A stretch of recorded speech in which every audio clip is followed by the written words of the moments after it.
אנחנו שומעים המון על מחאת המילואימניקים בכל מיני הקשרים. שלשום בתל אביב מתייצבים לוחמי גדוד מלאים להפגנה שלא קשורה לוינוגרד, אלא לחבר שלהם, חבר לגדוד, שפוטר מחנות שבה עבד אחרי שפשוט יצא לשירות מילואים של חודש. שלום ליוסי חבר.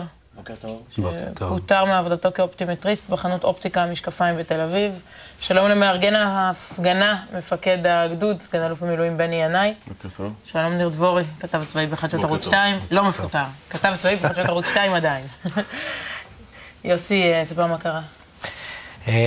יצאנו לתעסוקה של 26 יום, בדצמבר, חזרתי ב3 לינואר הביתה, וביום הראשון לעבודה פשוט בעלת העסק הודיעה לי שאני מפוטר מהעבודה. אמרת מראש שאתה יוצא למילואים? בוודאי, הנוהל בשגרה, הצעה ואתה, בדרך כלל מקבלים אותו משהו כמו 60-45 יום לפני, מודיעים כמובן בבתי העסק. זה תמיד זוכה לאיזשהו מורת רוח, לא הכי לצערנו, אבל לא יותר מזה. רגע, שבועיים לפני, בעלת העסק העבירה לי שיש לי איזושהי מצאה מחליפה, שזה נחמד מאוד. אני די בעד שיש, ושזה בעצם לא תוקע את העסק, והעסק ממשיך לזרום. אבל התברר לי כשחזרתי, שפשוט המחליפה הזאת היא הוטפה עליי, מכיוון שהיא יותר זמנה. פשוט בעלת הבית אמרה לי, באופן מפורש, שהיא לפחות אישה שלא עושה מילואים. בני, אתם שומעים את הסיפור הזה, מבחינתנו המשוואה של צא, תילחם, תבלום בגופך את הג'יהאד האסלאמי והחמאס, כדי שנוכל לטייל עם הילדים שלנו ולמכור את מרכולתנו, וכשתחזור נפטר אותך, זה בלתי נסבל. יוסי מתקשר אליי, לא נעים להגיד שלוחם ותיק בגדוד מתקשר אליי וכמעט בוכה בטלפון. אנחנו מתארגנים, הגדוד שלי קוראים לו המשפחה שלי, אנחנו מתארגנים. ועומדים במחאה שקטה כזו, אל מול החנות. בוא נראה את התמונות. נמצאים בתל אביב, וזה אזור שחווה פיגועים, ואנחנו למזלנו בשנים האחרונות זה לא קורה, אבל אנשים פה צריכים לדעת שנמצאים פה והם מוכרים ומרוויחים ומתפרנסים, בגלל שיש אנשים שנמצאים כמו יוסי, שהיה לפני חודש איפה שהוא היה, כדי שאנשים יוכלו להמשיך לנהל את העסק פה. אין מספיק הערכה בציבור למילואימניקים. אני חושב שלפני 20 שנה, כשהיית אומר שאתה עושה מילואים, זה היה מין איזשהו סימן כבוד. היה לך איזשהו סטטוס, והיום אין לנו את זה. אנחנו רק סובלים, אנחנו עושים את זה לצערי. אנחנו היום עושים מילואים בשביל כל אחד מהאנשים האלה פה, ופחות בשביל המדינה.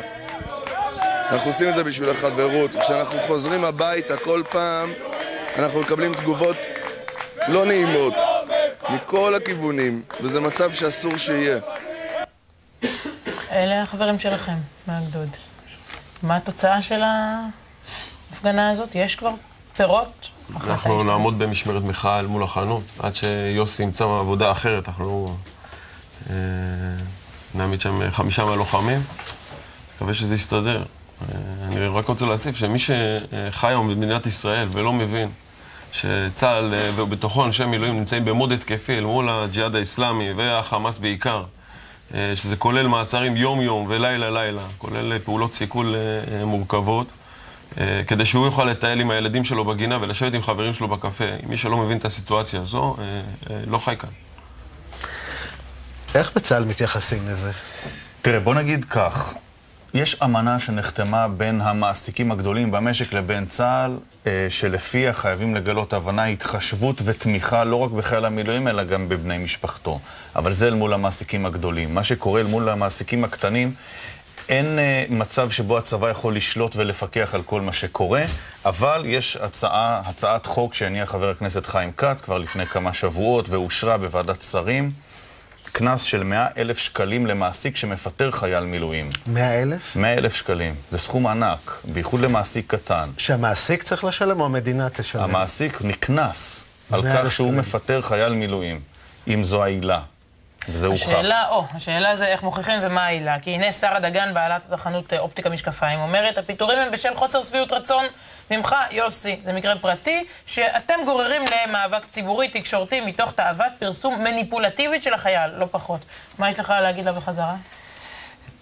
תראי, אני בטוח שעל שרה זה איזשהו נטל שאני יוצא למילואים 26 יום. אני מבין את הקושי שלה, אני כבר אמרתי את זה קודם. היא בעצמה, היא בתגובה לאחד העיתונים הודיעה בפירוש שזה הפך להיות איזשהו נטל. החוסר זמינות שלי ב-26 יום האלה יצרו אצלה בעיה. זה גם עסק קטן, נכון? כמה אנשים עובדים שם? למעשה עובדים פה 3 אנשים, לא יותר מזה. זאת אומרת שאחד יוצא, אז באמת... אני רוצה להתפרץ פה ולומר שתגובתה הספונטנית של גברת שרה לאמיר בוחבוט ומעריב הייתה, הוא פוטר בגלל המילואים. אפשר לקרוא את זה שחור על גבי עיתון. כל ההתייפיפות הזו של אחרי היא קצת... עזות מצח. ואתם ממשיכים במאבק הזה, יוסי, בני וניר, תודה רבה. אנחנו יוצאים להפסקה קצרה של פרסומות, מיד אחרי המבזק השעה 7:30, ואז